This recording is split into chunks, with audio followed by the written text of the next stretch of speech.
L'affaire qu'on appelle Christian Horner désormais, problème de comportement inadapté, je reprends le terme, entre Christian Horner, le patron de cette équipe Red Bull, et une des employées de l'équipe. Alors, on ne va pas rentrer dans la nature même de ces échanges. Je pense que vous avez des tabloïds pour ça, de la presse voilà, de caniveau. Ouais, oui, exactement. Voilà, personnellement, j'ai reçu le dossier. Franchement, c'est sordide, il y a vraiment rien d'intéressant.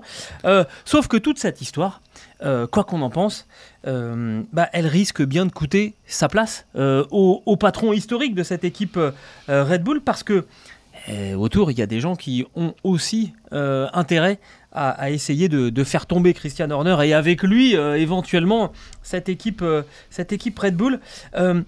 Un des derniers rebondissements en date, c'est la réaction de Jos Verstappen, donc le père de Max Verstappen, qui s'est exprimé après l'arrivée du Grand Prix de Bahreïn et qui explique qu'il va y avoir de la tension dans l'équipe tant qu'il restera en place, équipe qui risque de se déchirer. Ça ne peut pas continuer comme ça, dit-il. Bon, en gros, il appelle clairement au départ de Christian Horner. C'est bizarre d'ailleurs, il s'est exprimé auprès d'un tabloïd. Oui. Ce qui ne fait pas très sérieux, c'est assez inhabituel dans le monde de la Formule 1. Peut-être que la presse spécialisée, c'est-à-dire nos confrères qui traitent des sports mécaniques, ne s'intéressent eux non plus pas trop à ces histoires. Exactement. En général, c'est pas dans la culture de la Formule 1 et ça et c'est plutôt à leur honneur, voilà, exactement. La profession, tout à fait, on n'a pas l'habitude de ça, on n'a pas envie de tomber là-dedans, clairement, dans ce cirque-là. Mais la question, c'est peser vraiment les fonctions, le rôle, l'envergure, le poids tout simplement de Christian Horner dans cette organisation. Et si on l'enlève, on met qui à la place? Mais il faut voir ce que représente Christian Horner. C'est lui qui a recruté quasiment tout le monde au départ de l'écurie. C'est Helmut Marko qui a eu le feu vert de la part de Dietrich Mateschitz à l'époque pour racheter l'écurie Jaguar. Son premier gros coup, il l'a flairé, c'est qu'il a senti que Adrian Newey n'était pas très heureux chez McLaren, il l'a recruté. Tout de suite, ça a fonctionné.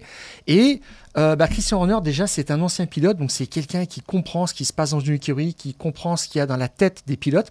C'est un ancien pilote de Formule 2, de 3000 qui est devenu à responsable d'équipe très jeune, en fait. Tout à fait, exactement. Donc tout ça, ça compte. Et puis, quand Adrian Newey est arrivé, il a constitué avec lui un staff qui a duré pendant 15 ans. Non, donc il y avait de la stabilité tout de suite, c'est-à-dire qu'ils ont pris les bonnes personnes, ils les ont mises aux bonnes places, et on a vu ce que ça a donné. Et puis, Christian Horner, c'est quelqu'un aussi qui est très fort pour aller chercher des sponsors, pour trouver des solutions. Dernièrement, quand Honda a annoncé son retrait de la Formule 1, personne ne s'est démonté, ils se sont dit c'est bon, on va avoir le budget. C'est lui qui est allé chercher le budget auprès du big boss de Red Bull, qui avait dit on ne sera jamais constructeur à part entière, on ne fera jamais de moteur. Helmut Marko disait ça coûtera trop cher. Eh bien, c'est Horner qui a convaincu d'aller dans cette voie-là et qui a commencé une campagne de recrutement absolument agressive pour avoir un moteur à partir de 2026. Et c'est lui qui a fait tout ça. Il a même publié une liste de 15 noms de notoriété pris principalement à Mercedes pour montrer de quoi il était capable. Donc c'est quelqu'un qui a toutes ses connexions dans le paddock, évidemment, mais tu mets quelqu'un d'autre à la place, un personnage lambda, ça produira pas les mêmes résultats. Alors, globalement, les adversaires de Horner qui se sont exprimés publiquement, qui ont dit on peut pas en rester là. En l'occurrence, Zak Brown et Toto Wolff ont vite réalisé qu'en fait, juridiquement, il n'y avait pas d'autre possibilité que de venir à bout de cette solution par une affaire classée. Alors après, c'est à Red Bull de voir en interne ce qui se passe. Je dirais juste une chose, la FIA est capable d'aller regarder dans les usines si le règlement technique est respecté, si les usines ferment pendant les périodes de trêve. Ils mettent leur nez maintenant aussi jusqu'au dernier euro dans les comptes pour voir si le règlement financier est respecté. Il y a une sorte de charte éthique. Helmut Marko s'est fait reprendre de volée quand il a parlé des origines entre guillemets mexicaines de Sergio Pérez, et on lui a dit la prochaine fois tu dégages, tu sors, c'est terminé. Et là, si des faits qui sont reprochés à Christian Horner se déroulent sur un circuit, je pense que là, la FIA s'en empare en disant c'est pas éthique, c'est pas dans nos codes, et la porte de sortie, elle est par là. Et la question qu'on pose, c'est est-ce que la FIA pourrait aussi dire, eh bien, on a finalement un droit de regard aussi dans le fonctionnement de votre usine, ce qui s'y passe. On veut que ce soit éthique aussi, et ça sera un message fort à envoyer. Mais juridiquement, il n'y a pas l'arsenal, et est-ce que la FIA peut se substituer à la justice jusque-là? C'est pas trop le sentiment qu'a donné là ces dernières heures Mohamed Ben Sulayem, le patron de la FIA, qui était dans la salle de restaurant à la table d'à côté de celle de Toto Wolff. Et figure-toi, c'était vendredi soir. Vendredi soir, à côté de donc Toto Wolff, Jos Verstappen, le père de Max Verstappen, et Raymond Vermeulen, parce que là maintenant, ça y est, c'est parti. Hein, les grandes manœuvres sont lancées. Vermeulen qui est l'agent de Max Verstappen, et Toto Wolff qui vient de perdre il y a quelques semaines Lewis Hamilton. Et qui se dit, on a parlé la semaine dernière de la perte d'influence dans son équipe de Toto Wolff. Imaginez le gain qu'il pourrait tirer et qui en se présentant devant Mercedes et en disant, voilà le contrat de Max Verstappen pour la saison prochaine chez Mercedes.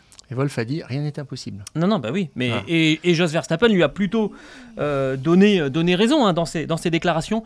Soit dit en passant, j'ai appris juste avant de démarrer l'enregistrement de ce podcast que Jos Verstappen serait persona non grata dans l'hospitalité de chez Red Bull. À mon avis, on ne verra pas Papa Verstappen en Arabie Saoudite le week-end prochain. On verra si c'est une déclaration de guerre, mais je pense que là, c'est la goutte d'eau qui va faire déborder le vase. C'est clair. Parce que, en fait, Christian Horner, il se retrouve là maintenant avec un nombre de cibles dans le dos qui est incommensurable. On a parlé de Toto Wolff, mais c'est aussi dans l'intérêt du clan de Max Verstappen d'essayer de profiter un peu de la situation pour faire monter les enchères. Parce que si ça explose en vol, il peut éventuellement soit essayer de gagner un peu plus, soit partir dans une autre équipe. C'est une occasion pour de très très nombreux pilotes, et donc avec leurs agents aussi, qui sont intéressés par chaque signature de contrat, de récupérer éventuellement un volant laissé libre par Max Verstappen qui partirait de chez Red Bull. Et c'est une occasion en or pour la Formule